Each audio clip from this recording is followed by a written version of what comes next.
Imaginez plus de 31 000 précommandes en quelques heures seulement, forçant le constructeur de cette voiture à booster immédiatement sa production pour répondre à la demande. Imaginez encore un véhicule électrique chinois avec un niveau de prestation, d'équipement qui le place dans la même cour que la Tesla Model S, mais qui ne coûte même pas le prix d'une Model 3. Eh bien, cette auto, figurez-vous que c'est XPeng qui l'a dévoilée à l'occasion du Mondial de l'Auto de Paris en octobre dernier. J'ai nommé la XPeng P7 Plus. Alors préparez-vous, on va décortiquer ensemble cette voiture. Elle pourrait bien faire de l'ombre à Tesla et aux Allemandes si jamais elle arrive en Europe. Bonjour à tous, je suis Laurent, bienvenue sur Famille Électrique. Super content de vous retrouver aujourd'hui sur la chaîne Famille Électrique. Vous êtes de plus en plus nombreux à nous rejoindre sur la chaîne avec 1000 abonnés de plus en un mois. C'est vraiment extraordinaire, je vous en remercie beaucoup, c'est vraiment super. Mais vous êtes toujours encore plus de 80% à n'avoir pas cliqué sur le petit bouton s'abonner qui est juste en dessous. Et pourtant, chaque abonnement compte pour m'aider à développer la chaîne et pour qu'elle soit crédible afin que les constructeurs me prêtent leur véhicule pour des essais filmés et donc finalement pour vous offrir un contenu encore de meilleure qualité. Alors oui, je compte sur vous. Dernier petit mot, puis après j'arrête de vous embêter, pour vous signaler que j'ai ouvert une petite boutique en ligne qui est accessible juste en dessous de la vidéo, là, avec bien sûr des t-shirts, des casquettes, des goodies, des suites, tout ça avec le logo de la chaîne. Donc si vous achetez, ça peut aussi m'aider pour pouvoir moi-même acheter le matériel dont j'ai besoin. Par exemple, le montage de cette vidéo, il est fait avec mon iPhone, celui avec lequel je filme d'ailleurs. Bon allez, j'arrête de vous embêter avec tout ça et on commence tout de suite parce que le sujet, vous allez voir, il est passionnant. Avant de plonger dans les détails de la P7 Plus, prenons quelques instants pour découvrir XPeng, la marque qui est derrière ce bijou technologique. Elle a été fondée cette marque en 2014 par monsieur He Xiaopeng. XPeng s'est rapidement ensuite imposé comme un acteur majeur du marché chinois des véhicules électriques. Leur secret, tout simplement, j'allais dire, une combinaison d'innovation, de technologie de pointe et de prix ultra compétitif. XPeng se décrit comme une entreprise technologique avant tout et bien entendu ça se retrouve dans leur voiture. Ils sont à la pointe de la conduite autonome et ils proposent des mises à jour logicielles régulières pour améliorer constamment leur véhicule. D'ailleurs XPeng ne se contente pas de fabriquer des voitures et investit massivement dans la recherche et le développement et prépare même une usine pour fabriquer des voitures volantes. Et ouais, vous avez bien entendu, avec son modèle Aerot X2 qui a déjà obtenu le permis de voler en Chine, XPeng vise aussi à révolutionner la mobilité dans une autre dimension, dans les airs, tout simplement. Et donc là, on est carrément déjà dans le futur. Passons maintenant aux choses sérieuses, la XPeng P7 Plus. Cette grande berline fait 5,06 m de long, 1,94 m de large et 1,51 m de haut avec un empattement de 3 mètres. C'est énorme, elle a des arguments de poids on peut dire. Elle est proposée avec deux configurations de puissance, 245 chevaux et 313 chevaux alimentés par des batteries de 60,7 kWh et 76,3 kWh. Selon la configuration, le 0 à 100 km/h est expédié en 6 secondes 8 ou 5 secondes 9. C'est plutôt impressionnant pour un bébé comme ça. Mais ce qui est encore plus remarquable, c'est son autonomie. La version de base affiche 602 km d'autonomie au cycle CLTC, tandis que la version supérieure atteint 710 km. Ça fait environ 500-550 km selon la norme WLTP. Une mise à jour logicielle est même prévue pour décembre 2024 qui devrait encore améliorer ces chiffres grâce à l'architecture électronique SDV, Software Defined Vehicle, et ceci afin d'optimiser la gestion du système de propulsion et d'améliorer encore l'autonomie en réduisant la consommation à 11,0 kWh au 100 km. Et pour la recharge, c'est pas mal non plus. Bien entendu, ils sont sur une architecture 800 volts comme de plus en plus de voitures aujourd'hui et notamment les voitures chinoises.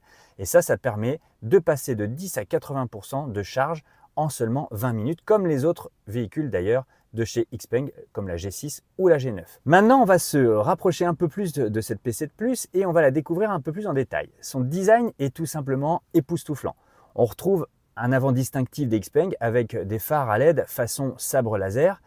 Mais le design global est plus moderne et plus aérodynamique que la P7 classique. Le coefficient de traînée est d'ailleurs de seulement 0,206, qui en fait l'une des voitures les plus aérodynamiques du marché, tout simplement. À l'intérieur, là, c'est Byzance, c'est le grand luxe. L'habitacle est très spacieux, confortable, avec des matériaux de très haute qualité. On retrouve deux grands écrans, un tableau de bord numérique de 10 pouces, de 10,25 pouces et un écran tactile central de 15,6 pouces pour le système d'infodivertissement. La P7 Plus est également équipée de la dernière version du système d'assistance à la conduite de XPeng qui s'appelle AI Hawkeye Visual Solution. Ce système utilise une combinaison de caméras, de radars et une IA hyper puissante pour offrir une conduite autonome de niveau 3. Ce système, donc AI Hawkeye Visual Solution, contrairement au précédent modèle XPeng, n'utilise pas de lidar. Au lieu de ça, il s'appuiera sur un réseau de 11 caméras, 3 radars à ondes millimétriques et 12 capteurs à ultrasons, rien que ça. La puissance de calcul nécessaire au traitement des données de ces capteurs est fournie par deux processeurs NVIDIA Orin X capables de fournir 508 TOPS. J'ai l'impression d'être sur une chaîne présentant des ordinateurs. Le système AI Hawkeye Visual Solution est capable de fournir une assistance à la conduite sur autoroute et en ville appelée NOA pour Navigation on Autopilot, sans avoir besoin de carte HD d'ailleurs. D'après les articles que j'ai pu lire, ça fonctionne pas trop mal, mais c'est pas encore parfait. D'ailleurs, c'est un peu le cas sur les G6 et les G9, il faut bien le reconnaître. Mais bon, le constructeur fait régulièrement des mises à jour et améliore sans cesse sa voiture. Ils sont hyper à l'écoute de leurs clients et ça, c'est une grande force que j'ai pu remarquer en allant sur plusieurs réseaux sociaux pour lire un peu tout ce qui se passait. Un autre aspect intéressant de la technologie de conduite autonome de la P7 Plus, c'est son volant. Il est capacitif, contrairement à la P7 qui utilisait un capteur de couple comme Tesla.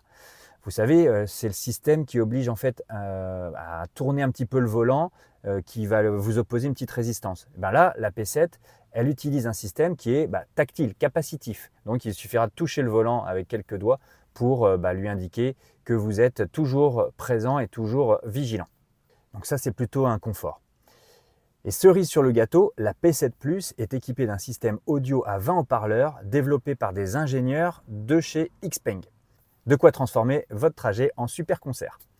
Si vous aviez entendu parler de la XPeng P7, on a ici finalement une voiture qui est très différente. Priorité au confort sur la performance. La communication de XPeng d'ailleurs met l'accent sur le confort, la faible nuisance sonore et l'espace intérieur de la P7 Plus, contrairement à la P7 dont les points forts étaient la répartition du poids, la maniabilité, la suspension réglée par Porsche.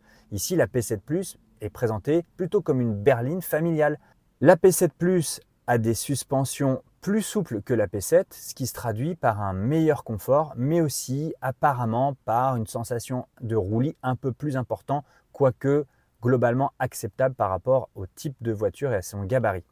La direction est également plus légère, ça facilite les manœuvres en ville, mais ça réduit bien entendu les sensations un petit peu sportives qu'on a sur la P7 classique. La P7 Plus est uniquement disponible avec un seul moteur à l'arrière, contrairement à la P7 qui propose également des versions à 2 moteurs. Les niveaux de puissance sont également inférieurs à ceux de la P7, ce qui renforce l'idée que la P7 Plus privilégie vraiment une conduite confort, une conduite familiale, plutôt qu'une conduite performance pure. Les sièges arrière de la P7 Plus ont eux également été améliorés pour offrir plus de confort. L'espace aux jambes est très important, c'est vraiment un bateau. Les sièges sont moelleux et offrent un meilleur maintien. C'est d'ailleurs une qualité généralement des XPeng, même la G6 que j'ai pu essayer est vraiment très confortable. L'inclinaison des sièges est aussi réglable, ce qui permet aux passagers de trouver une position plus confortable pour faire de longs trajets. À l'intérieur, la P7 Plus offre un habitacle spacieux et très luxueux. L'espace arrière est, comme je le disais, très généreux. Il y a aussi 725 litres de volume de coffre, soit l'équivalent d'un Range Rover à 2 rangées. En rabattant les sièges arrière, vous allez obtenir un volume impressionnant de 2221 litres. Le confort et la praticité sont vraiment au rendez-vous de cette voiture. La P7 Plus est dotée d'équipements qui contribuent à améliorer le confort des passagers, notamment avec des sièges chauffants ventilés et massants à l'avant, mais aussi à l'arrière. Un grand toit panoramique également. Côté tableau de bord, bon, je l'ai peut-être déjà dit, mais il fait 10,25 pouces et il y a un grand écran tactile donc de 15,6 pouces avec une interface qui est très moderne et intuitive. Il y a même un rétroviseur numérique sur cette voiture qui fait 9 pouces et qui est assez indispensable parce que la visibilité arrière est assez limitée compte tenu du design très couché, coupé du véhicule. Voilà, donc ça c'est vraiment une voiture qui offre un niveau de technologie qui est vraiment incomparable, incontestable. Alors voilà, on est vraiment sur une voiture confort, typée vraiment familiale. L'accent est mis vraiment sur le bien-être, sur l'espace, sur la douceur. C'est vraiment une voiture facile à vivre, mais ça ne sera pas une voiture sportive. Vous n'allez pas faire des records de vitesse avec ça. Face à la concurrence maintenant, et notamment à la Model S, la P7 Plus affiche un prix nettement inférieur. Environ 24 200 € en Chine contre plus de 73 000 € pour la Model S, soit 73% moins cher.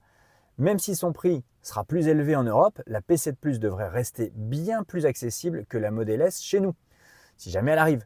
En termes d'autonomie, en plus, la Model S et le P7 Plus sont assez comparables, hein, et donc il y a un rapport qualité-prix en faveur de la P7 Plus qui est imbattable.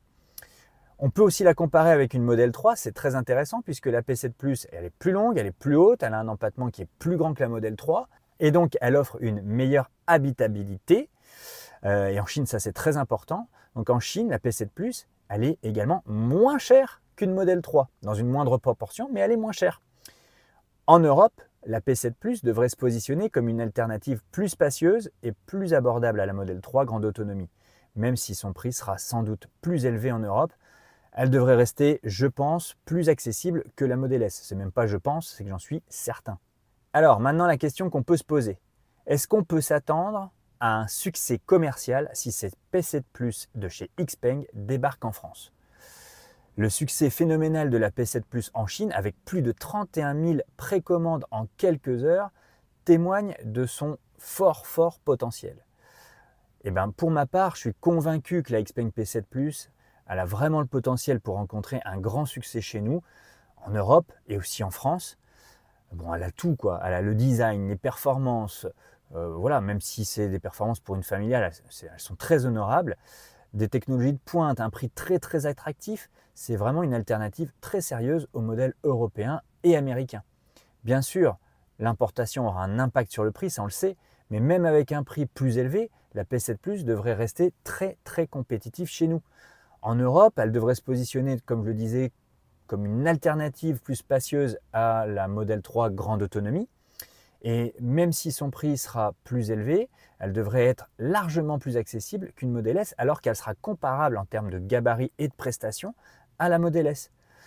Son seul défaut finalement, celui que je lui trouve, comme on a pu le dire, c'est son gabarit finalement.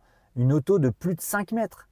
C'est sûr, ça ne va pas plaire à tout le monde chez nous, en France notamment. Voilà, on a besoin de véhicules plus compacts chez nous. Ça ne sera donc, à mon avis, pas si facile que ça pour XPeng de trouver un large public chez nous avec cette P7 Plus. Peut-être que certains craqueront parce qu'ils pourront la garer chez eux et qu'ils auront peut-être le sentiment d'être un peu surclassés avec cette auto, un petit peu comme s'ils voyageaient dans une classe affaires au prix d'une classe éco. Voilà, c'est un peu l'image que ça donne. Je pense en revanche que XPeng aurait balayé toute concurrence en Europe avec sa Mona M03 dont j'ai déjà parlé sur la chaîne et qui coûte en Chine 14 000 €, soit sans doute à peu près 30 000 € chez nous, avec un rapport qualité-prix-équipement qui là est carrément imbattable. XPeng a déjà commencé à se déployer en Europe avec des modèles très intéressants qui rivalisent déjà avec Tesla ou avec des marques premium allemandes.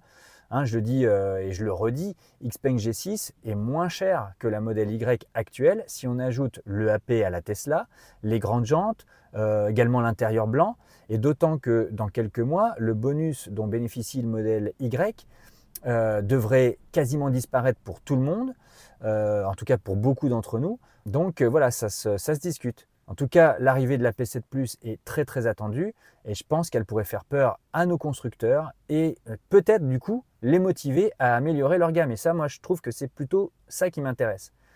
Voilà, je pense qu'on a besoin d'avoir des modèles qui viennent challenger et réveiller un petit peu le marché européen, même si elle est, c'est un bateau, c'est un paquebot, elle a une longueur de 5 mètres. Je suis persuadé qu'elle peut plaire à certaines personnes. Encore une fois, j'utilise cette image-là, c'est un peu comme si vous étiez en classe affaires pour le prix d'une classe éco, donc ça va forcément plaire à certaines personnes. Et progressivement, on va s'apercevoir que les Chinois font pas de la et que au contraire, ils font des choses plutôt très qualitatives, bourrées de technologie et qui fonctionnent très très bien à des prix ultra compétitifs.